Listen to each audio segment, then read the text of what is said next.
This brief video is going to conclude our series on simple linear regression with a brief discussion, kind of a historical discussion really, about how the least squares line, or what we've been calling the simple linear model, is related to correlation and the phenomenon of regression to the mean.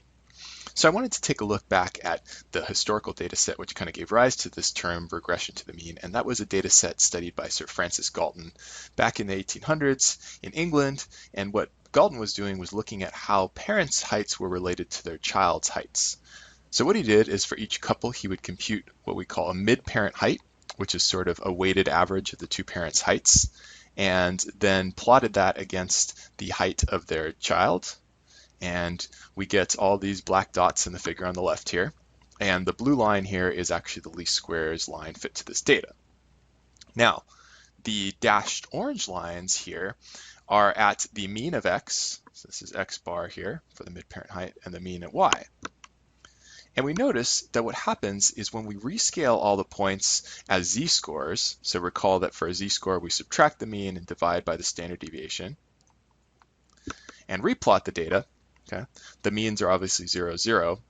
This kind of breaks the plane and the data points up into 4 quadrants, which really have a nice interpretation when we're thinking about correlations between these two variables.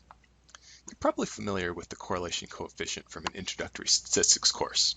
Things you probably remember, I'm telling you what you should remember at least, is that it's always a number between -1 and 1, right?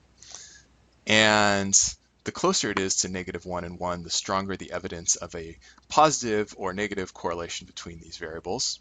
And the closer it is to 0, the stronger the evidence, or the sort of weaker the correlation between the two numeric variables of interest. Now, I wanted to give you a little bit of intuition behind how you derive a formula for this thing, and it really boils down to looking at this z-score chart from the last slide.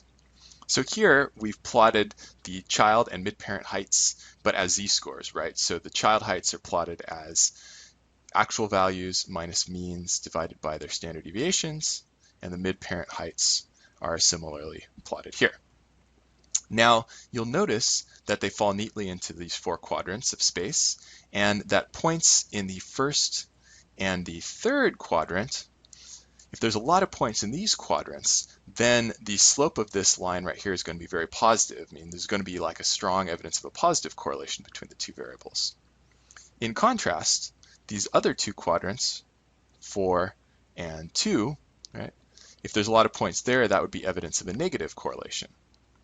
Well, we'd like to quantify this, and one way of doing that is by noting that if we have points in the first or the third quadrant, then the signs of their z-scores are the same, which means the product of their z-scores is positive. In contrast, points in the other 2 quadrants, their z-scores have opposite signs, so their product is going to be negative. Therefore, one way of defining a correlation, a measure of correlation between 2 numeric quantities, is by just averaging the products of the z-scores. This might not be a formula you're familiar with, but you can get a more familiar formula by actually substituting in the z-scores for x and y. And when you do so, we'll note that this simplifies to the sum of the xi's minus x bar and yi's minus y bar all over the product of the sample standard deviations. Writing it in this way also helps us make the relationship more clear between the correlation coefficient and that slope beta 1 hat of our least squares line. So if we compare these 2 quantities, note that the denominator of beta 1 hat is n minus 1 times the sample standard deviation of x squared, right? This sum of squared deviations from the mean is exactly what occurs in the sample standard deviation, but there's no square root here, so I have to square it, and the n minus 1 cancels the 1 over n minus 1 in the definition of sample standard deviation. So if you compare these 2 formulas now, and you assume that n is large enough so that n minus 1 is approximately n, then you can rearrange, and we get the nice formula that beta 1 hat is s sub x over s sub y times r. And that's a nice nifty fact to keep in mind.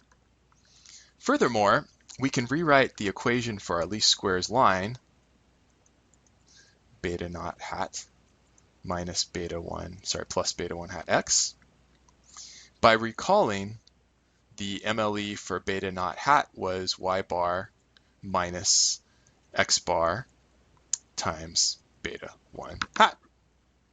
So armed with that, we end up y bar plus beta 1 hat times the quantity x minus x bar. And now if we rearrange this expression by subtracting y bar, and we plug in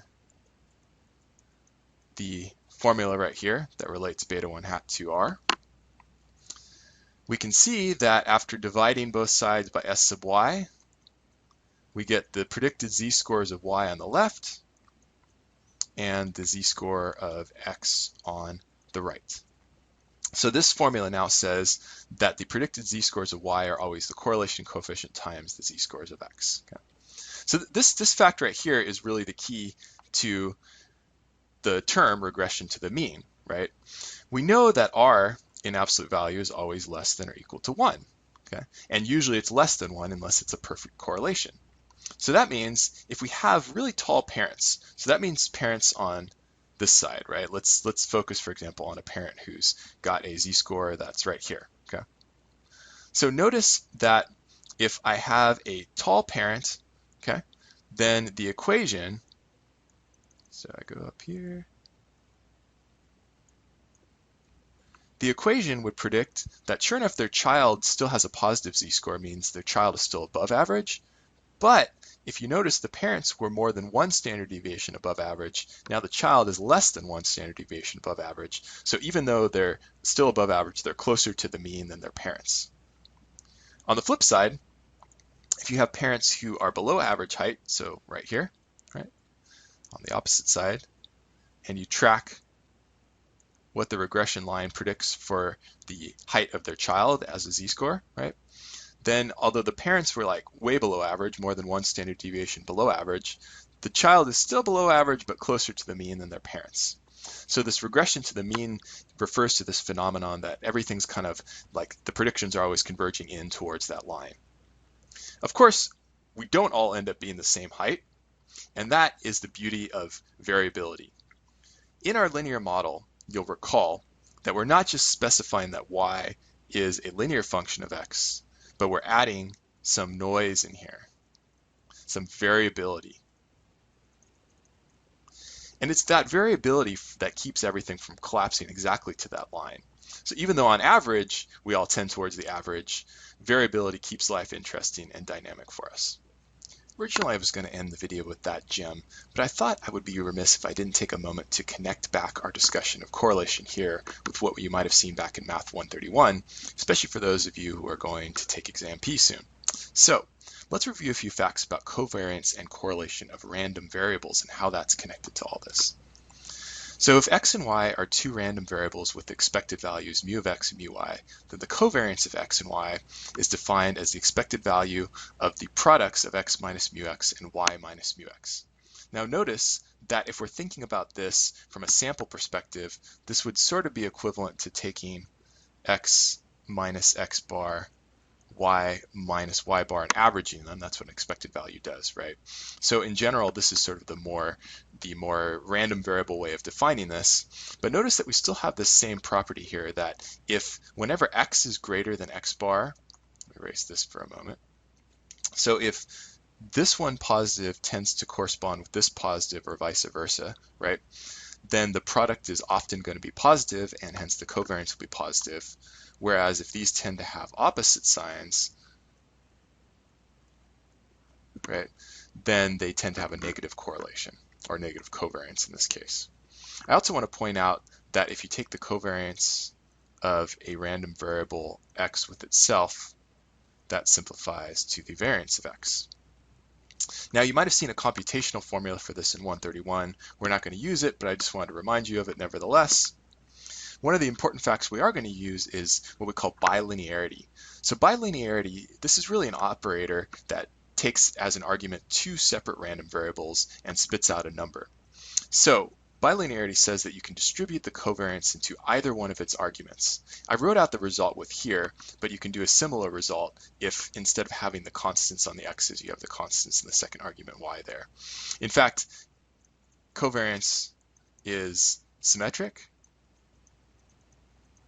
So really, you could just switch that statement around and you're good to go. Finally, correlation is simply defined as the covariance divided by the product of the standard deviations, which is the average value of the product of the z-scores, right? This would be like a zx and this would be a zy. And so that kind of corresponds with our definition of the sample correlation from earlier. So how does this work out with our simple linear model, and how does this actually tell us that we would get that result we saw earlier, that the relation beta 1 hat's related to the correlation? How could we get that in a little bit simpler way? Well, let's go back to our simple linear model, but let's suppose now that I'm treating the x's themselves as random variables as well, instead of fixed constants like we were treating them earlier. Then if I take the covariance of y and x, we can compute this out substituting the definition of y in the first argument. Once we've done so, we can use that bilinearity we talked about to break this up as the covariance of beta naught with x plus beta 1 times the covariance of x with itself plus the covariance of epsilon and x. Now, this one is 0 because the noise terms are independent of the observations. Okay, that's the assumption we make in the simple linear model. This one is also 0 because you can easily check based on the definition that the covariance of a constant with any random variable is 0, right? If y would be constant, then it's equal to its mean, so I would get 0 there in that second term. And this last one here, this is the variance of x. So if I rearrange, I get that beta 1 should be equal to the covariance of y and x divided by the variance of x, which is very close to the definition of the correlation coefficient. I just need to multiply by the standard deviation of y and divide by the standard deviation of y, and then write out the variance as the standard deviation of x squared.